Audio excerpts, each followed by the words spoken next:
Mbote mama. Mbote papa. Mama webisa biso komo na onani? Komo na nga Ketia. Mama Ketia vandi wapi? Nafandi na Bibwa. Bande ko balandi bazolanda bazana posa ba yiba. Elubu nyo mimi na mokolo lelo. Elubu na biso eza kukukalanga. Eza accompagné na bilolo. Nde yangoyo na fufu na biso. Ba episo oyo na kosalela yangoyo eza ndembi, nguba, tomate nanga mbuma, ai nanga, oignon nanga, boîte nanga ya tomate, céleri, poivron, muscade, feuille na pilipili, mafuta mbila ya kotia na bilolo, mungwa nanga eza, huile ya kotia na kukukalanga na biso. Elubu yangu ya journée ya leo, elubu ya kukukalanga, iko accompagné na lenga-lenga ya buchungu, donc na bukali. Zenye uzile mitengisha mu mabitu byangu zote hivi biko hapa kukukalanga yangu. Tuku na ndembi, tuku na kalanga mubichi, tuku na feuille, tuku na muscade, tuku na pilipili, tuku na poivron, tuku na ritungulu retu ya hai, na oignon yangu ya Charlotte, na tomate yangu ya ronde, miku na tomate yangu ya boîte, na céleri, na mafuta yangu ya mwekunda ya kutia mulenga-lenga yangu ya buchungu, na chumvi yangu iko, mafuta yangu ya wili ni ya kutia ya kukukalanga yetu, na bukari, na mindi bwa moko na bwa chengi. Nakomi kotia soso na ngai na moto etoka. Nakotia mai te, kaka mai nango wana nde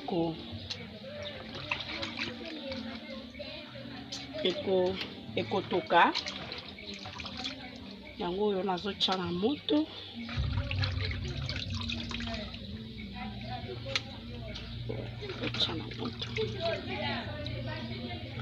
Nazotia na moto soso na nga. Ok, nakomi na étape na nga ya kotia ba ingrédients na nga. Natie céleri na nga na kati, nazwi feuille na nga natie mwa mungwa, nazwi muscade na nga natie, naye kozwa ai na nga natie mpona zei, natie, nazwi ndembi na nga natie,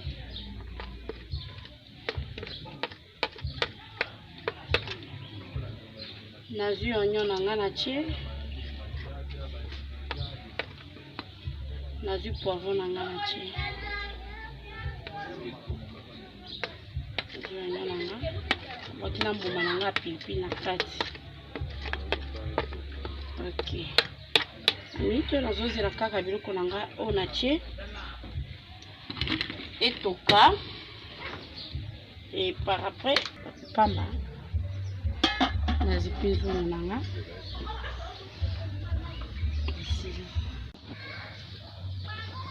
Nakomi na étape na nga nafungola nano kifiniko na nga mpo natala soso na nga atoki. Yango oyo atoki nangi nakitisa abeli deja.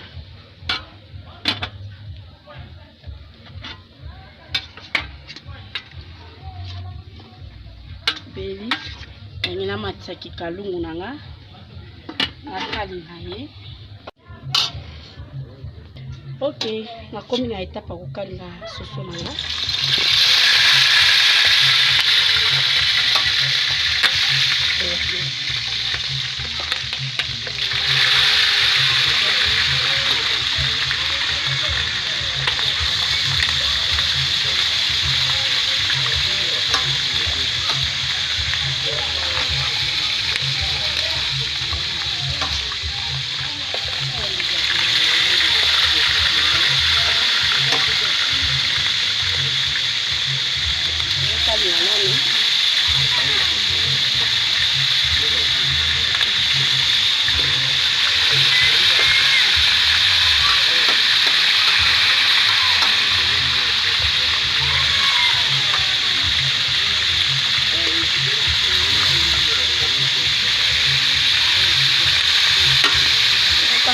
soso nanga.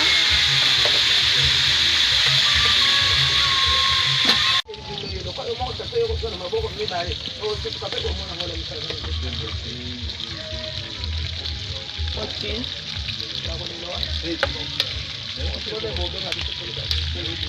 Comme ça, kolongola soso nanga. Natia na mai oyo tokati.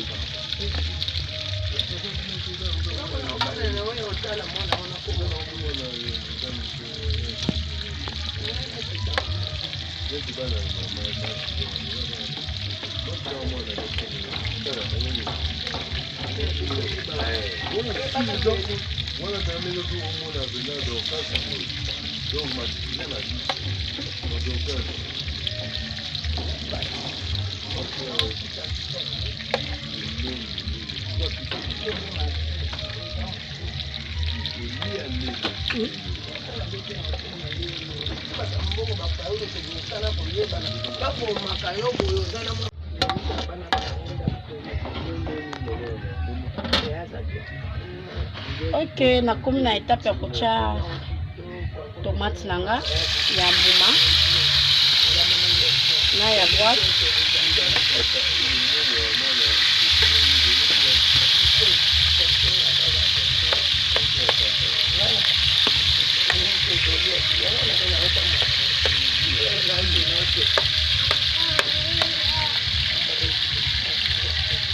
Nakongola pe nguba nanga.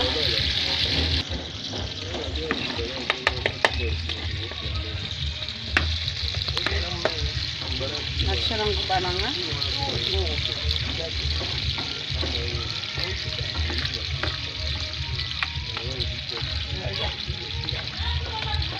Nguba nanga natie. Ezotoka pembeni na tomate nanga.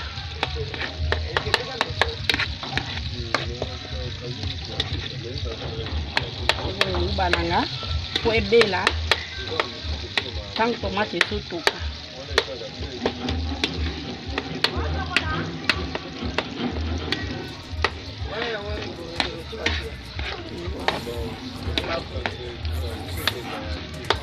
Nazotika etoka nano. Ok. Nakitisi sauce nanga ebeli déjà.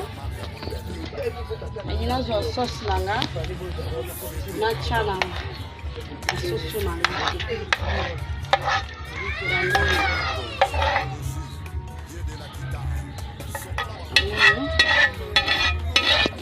Sauce nanga na kati.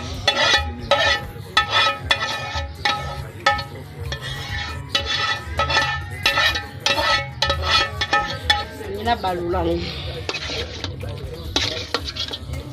Balulango. Sauce nanga.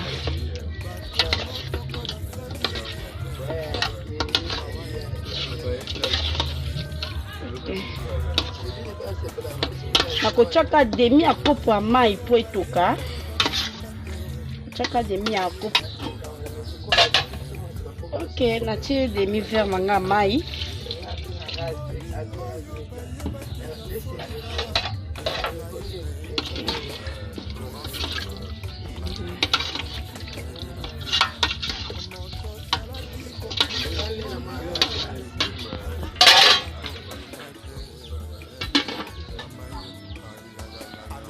Yako la soso nanga. Soso kalanga na ngai ebeli. Kuku kalanga na ngai ebeli. Na ngina kikisango. Ok. Kuku kalanga na ngai ebeli. Azo kitisa.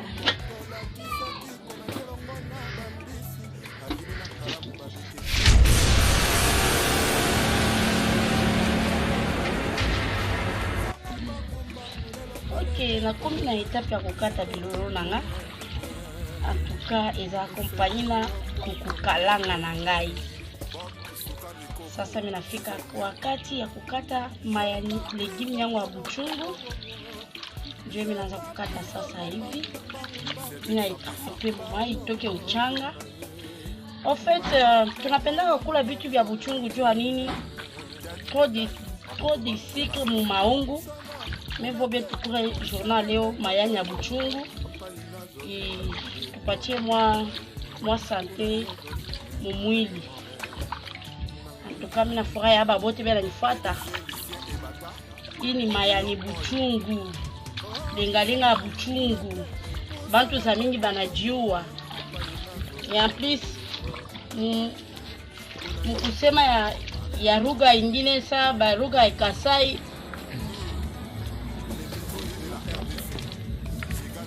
Ok, nakomi kokata bilolo nanga yango oyo babenga kango na chiluba muteta wa bululu yango oyo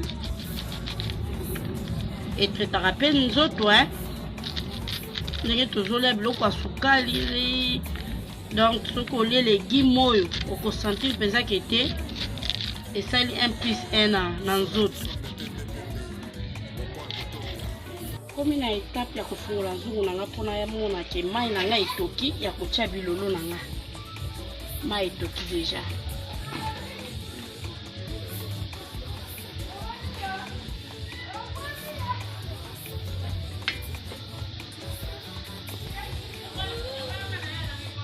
Achena mbandeli nanga. Nabwaki mwa pima nanga. Nabwaki mwa ndambo ya ai. Ache oignon nanga. Ache mungwa nanga. Après ache mafuta nanga mbila.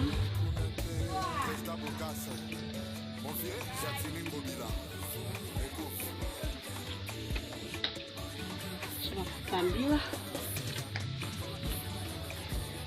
azwi bilolo nanga na pwaki bilolo oyo socha opeza bukoko toliaka mingi bilolo oyo po sikre eleki mingi na nzoto fale mwa bololo mpe ezala na kati ya nzoto na biso.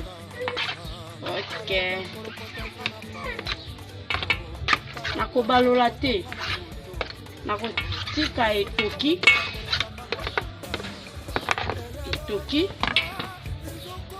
En plus nakofinika pete ekotika la ka bongo.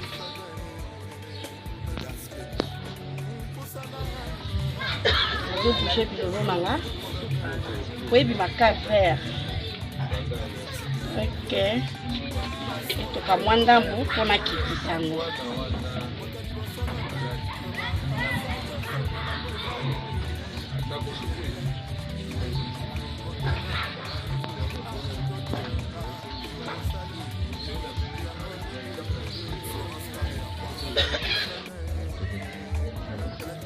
Nakomi na etape ya kotala bilolo nanga ebeli na nyanga tia lutu po na balola. Bilolo nanga ebeli yango oyo. Bilolo nanga ebeli yango oyo.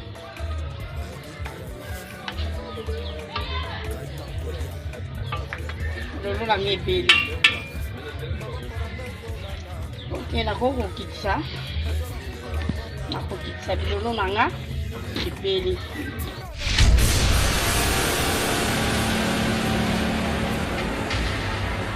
Ok, elubu yangu ya leo iku kukukalanga na lenga-lenga ya buchungu. Aba bote bale bena nifata mu journée ya leo. Bitu bile mina ipika mu journée ya leo asubuhi.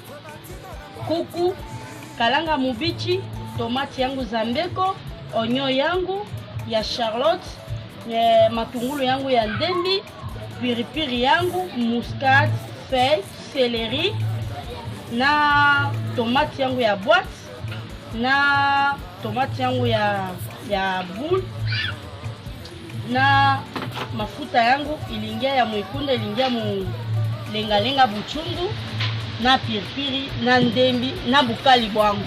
En tout cas, ba invité bango batakula siku ya leo butamu sana. Aba bote beko na uba ya kula chakula kwa mama Museka Malewa moderne. Bakuye.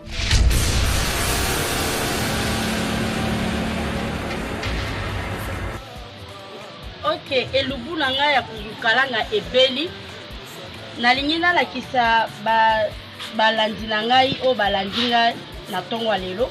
Donc soso na nga, nguba na nga, nani poivron na nga, tomate na nga mbuma, tomate na nga boîte, céleri, muscade, ndembi, ail, na bilolo na nga na tia mafuta mbila na matungulu na ndembi, na mbuma pilipili vert, na fufu na ngai.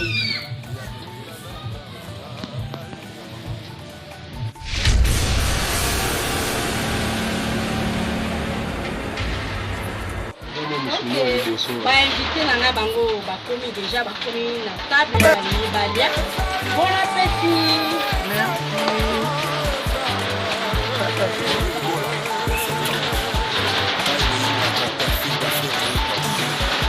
Mama, ils ont donné. Moya kolonisa te. Ya solo. Bilolo yekinene. Bilolo na yoga na ona sango. Ya solo. Balamba kabanyenge bele me oyo na lelo na yebi te faka oya ni misomo te kapo oya biloko amu. Oui oui. Merci. Bon appétit. Beloti Ilamba, Zera Kadiambo, Business. Keren Boyo, Lisa Queen na Luanda, Demer Niangi, Central Base. Mangwele. Balobi Oesa Faxen quoi. Correction ya Barumba. Eye.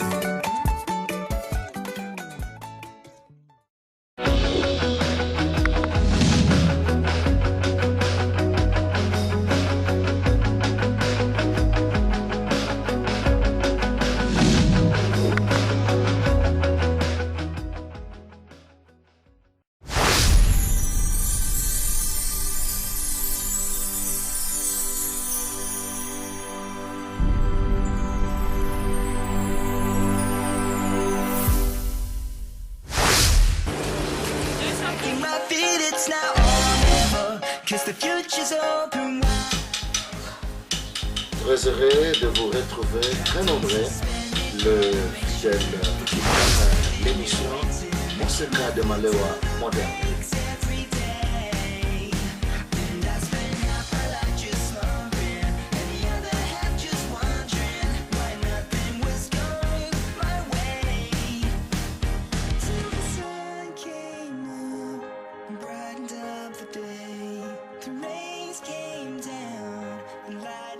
The wind, the clouds break, the shadows start.